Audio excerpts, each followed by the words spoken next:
welcome to MandoBug Crafts, episode 6. Whee! Every time that number goes up one more, it makes me just a little bit happier inside. So, welcome back, returning viewers. And hey, if you're new, welcome. And I hope you stick around. So, starting out with something I've learned. This has to do with one of my works in progress. So I'm gonna go ahead and share it now, out of order. I've been spinning that Corriedale from Curly Q's kettle dyed orange, and I love it. But what I learned from reading some forums on Ravelry, I joined a Spindlers group, and I think that's where I found the links to how to do this. Okay, so the first time I spun yarn, I tried to make a lazy Kate out of a shoebox, and it was a mess. So this time I followed, well, it wasn't really instructions, it was a brief instruction of how to do like a ply ball, I think is what they call it. That's what I'm gonna call it. And it looks like this. So I finally spun up my 3rd ounce as a single, and I took them all. There's 3 strands here, and you can't see them because they're overspun single strands, so that when I ply them they don't come undone, so they're sticking to each other. But okay, I give up on that. But my 3 singles are here, and I just ran them together as a ball.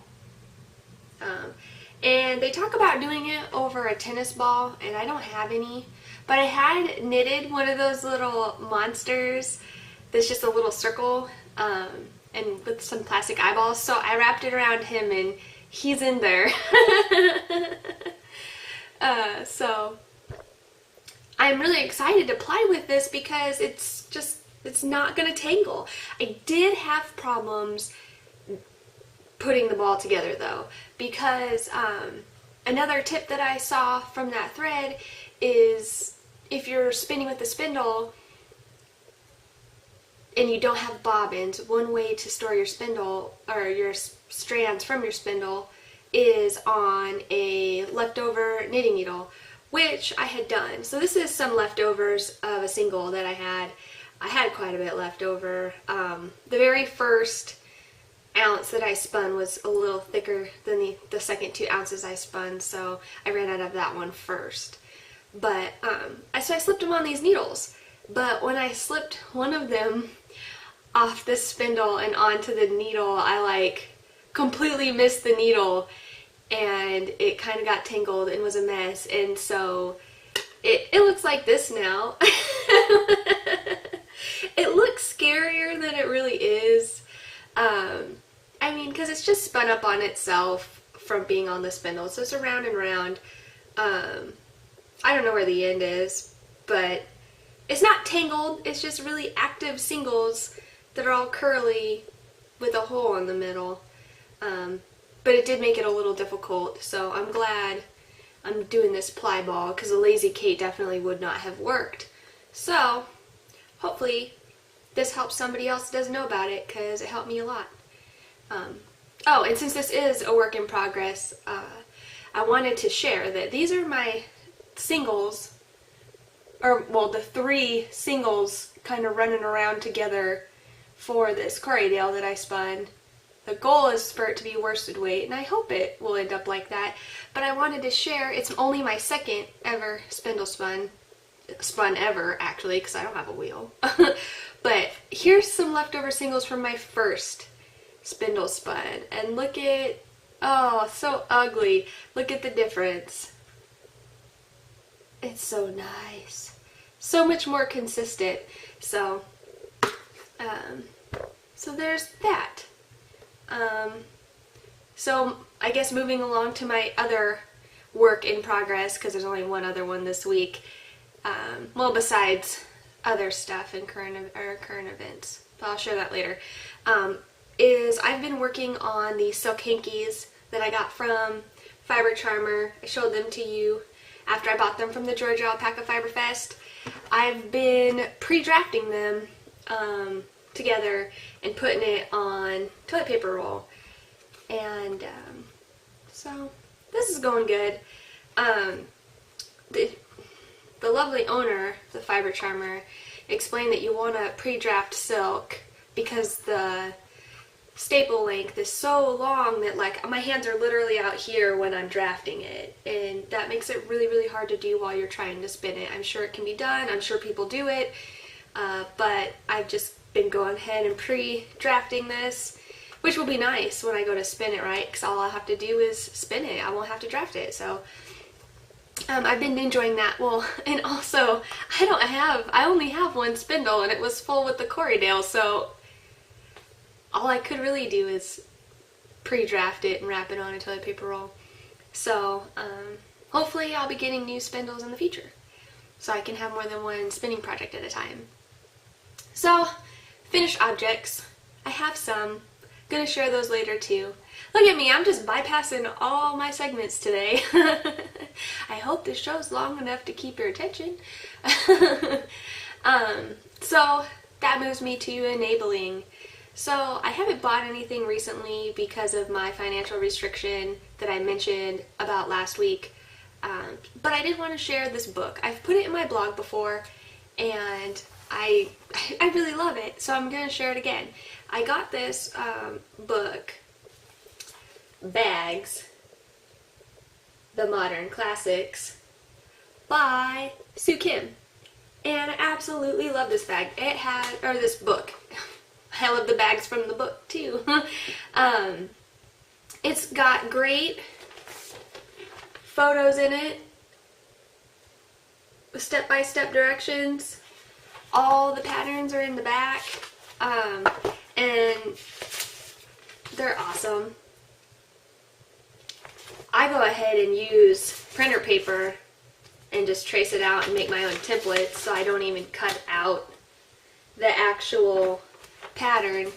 But I mean, these purses in the book are so cute, and they're really modern, and the directions are really easy to follow, lots of pictures like I said. So if you're interested in sewing purses, I recommend this book. If you don't already know how to sew purses, then of course.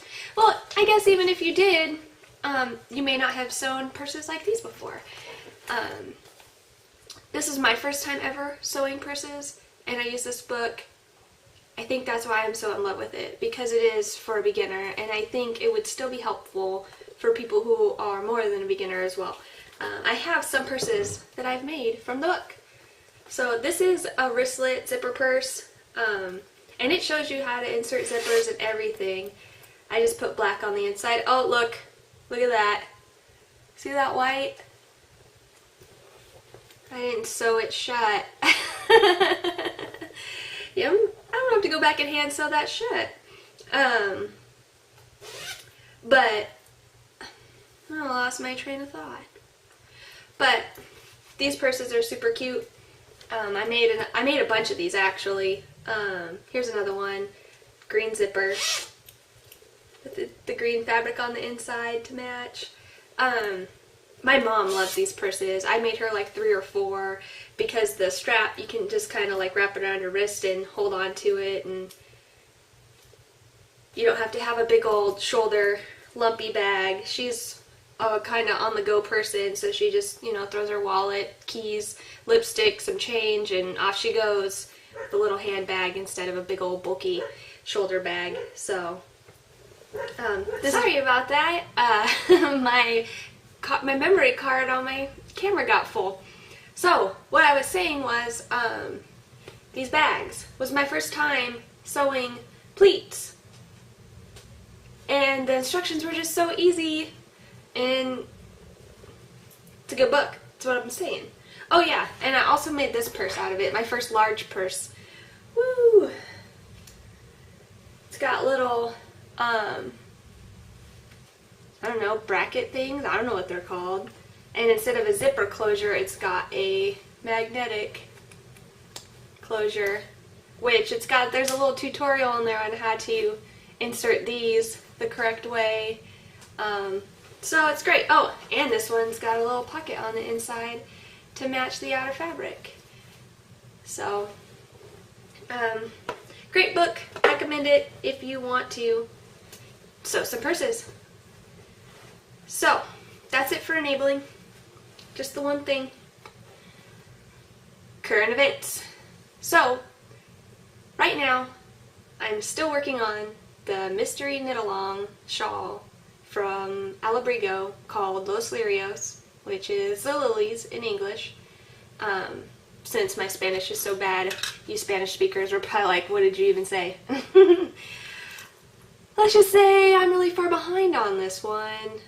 That's no surprise. When I showed it to you last time, I had mentioned that it needed a lot of Dr. Love from Lindsay, the Knitwib podcast, because I kept dropping stitches and just like messing this whole thing up.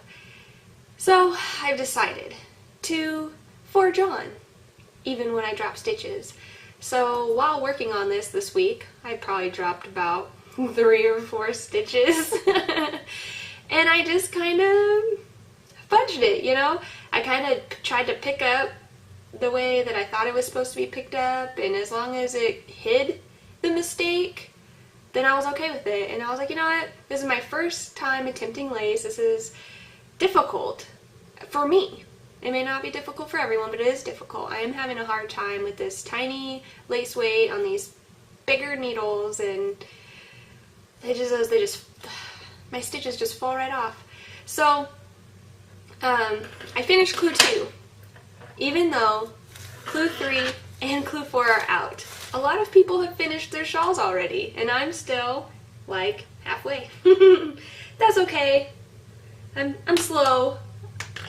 So I think that's the front. So here's my progress. I mean, I got pretty far. This netting area, I had started it last time I showed it to you. Now I've started the next part. I think the next clue will have some more knitting in it.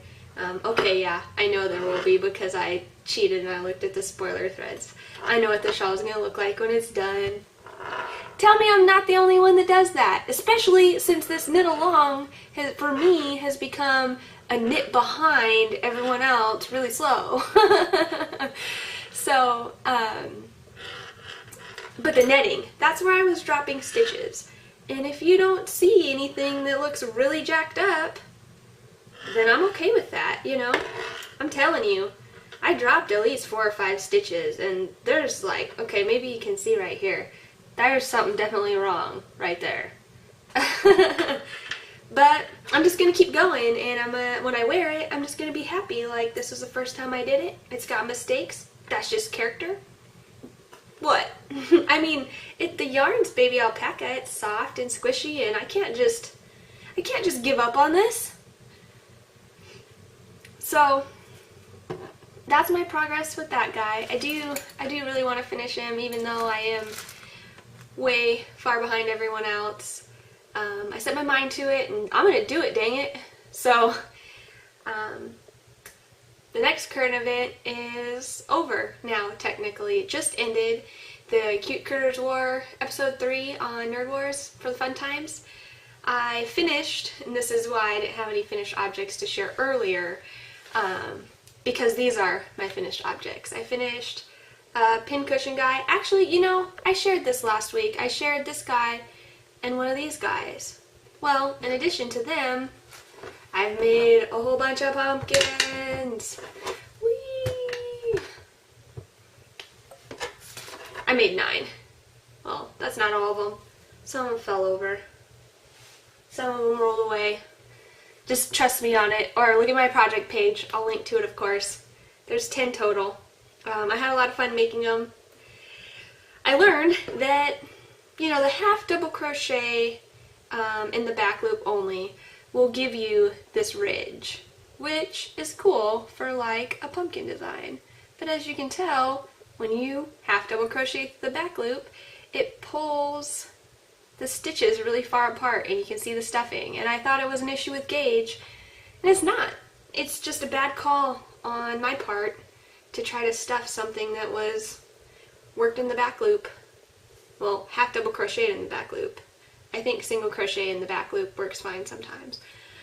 So maybe had I gone down in gauge, it would have helped, but I'm not sure how much it would have helped. So I do want to say though, now that this is over, Team Pumpkin Spice, yeah, we're awesome. We only made decoy squad members, which was our goal, so I'm completely happy with that. I made a handful of pumpkins. Lindsay of the Knitwin podcast made a handful of pumpkins. And then our third member, Too Mundane, she made 80 members for the decoy squad for our team. She is crazy. That's so crazy awesome. I was floored when I saw her picture. I know when she had told us that she was going to be making some inanimate objects, I didn't expect it to be 80.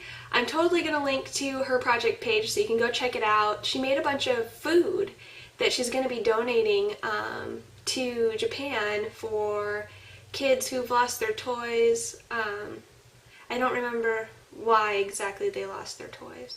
Maybe I'll add that in here when I go look it up.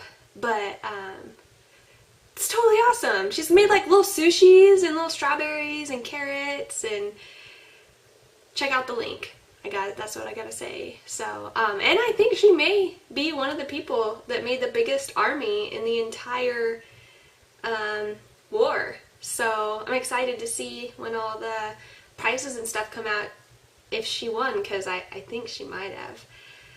So that was fun. Enjoyed it.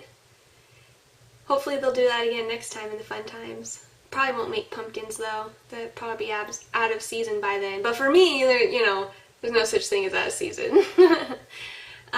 So the last current event is the Atlanta Shopbop. Oh my goodness, I'm really excited. It started already, either Friday or Saturday, I think or maybe today. All I know is it's going on right now, at this moment, in Atlanta. And me and Lindsay are going tomorrow, and I'm super excited.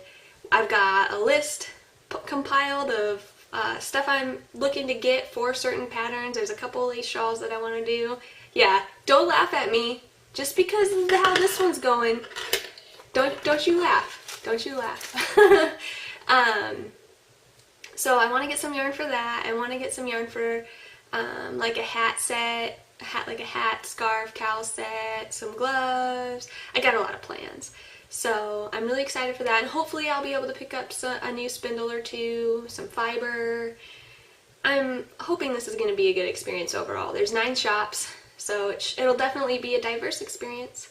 And then maybe I'll win something cool. Yeah, there's 3 prizes from each shop, and then the overall grand prize. So I don't know how many people participate, but I feel like that's a lot of prizes, and odds got to be pretty good, right? And even if I don't win anything, I still went and bought a bunch of stuff, so I'm still coming home a winner anyways. So I'm excited. That's what I have to say about that. For upcoming events, so Nerd Wars starting October 1st. It's just in a couple of days.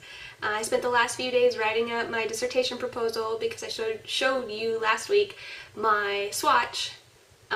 So I wrote everything up, made my, tied it into one of the categories, and did my team tie-in. So I'll link to that in the notes so you can check it out if you're interested. I put my whole dissertation proposal in the notes on that project page, so if you're interested, you can check it out. If this is your first time hearing about Nerd Wars, sign-ups are over for Tournament 9. Runs October 1st through the end of December. It's too late to sign up for a team, but you can still play in the Ninja Warriors thread, which I hear is a lot of fun. You fly solo, and you tie to whoever you want, because you're cool like that.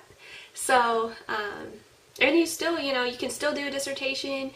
Your points are still followed and tracked, and, it's just like Nerd Wars, just not being on a specific team. And I've heard some people like it that way because they love all the teams because they're just super nerd. So, super nerd in a good way. Okay. I think that was assumed because it is Nerd Wars, and I wouldn't be doing that if I was trying to be on here making fun of nerds. Nerds run the world, seriously. So, probably not the people you want to make fun of. So there's that. And then also coming up in the beginning of October, Boo Knits is having a mystery knit-along shawl called Morticia that's inspired by Halloween, and I might join it. I'm on the fence, and that's because I still haven't finished this mystery shawl knit-along, and I had so many problems with it, and Lindsay was able to help me because she did it also. I don't think she's going to be participating in this one, so I'm kind of going to be on my own. Well, I mean, there are the forums to ask for help too, but it's a lot harder to, you know, share pictures or videos and be like, help, and then they'll try to help me through pictures and videos. It's just a lot easier in person, so I'm on the fence. I'm not sure if I'm going to do that, but I'm going to buy yarn and beads for it tomorrow anyways. So, well, that's all I have for the show today. So I hope you enjoyed it. Sorry for the little interruption there in the middle. See you next week. Oh, after the Shopbop when I have lots of goodies to share. Alright, bye.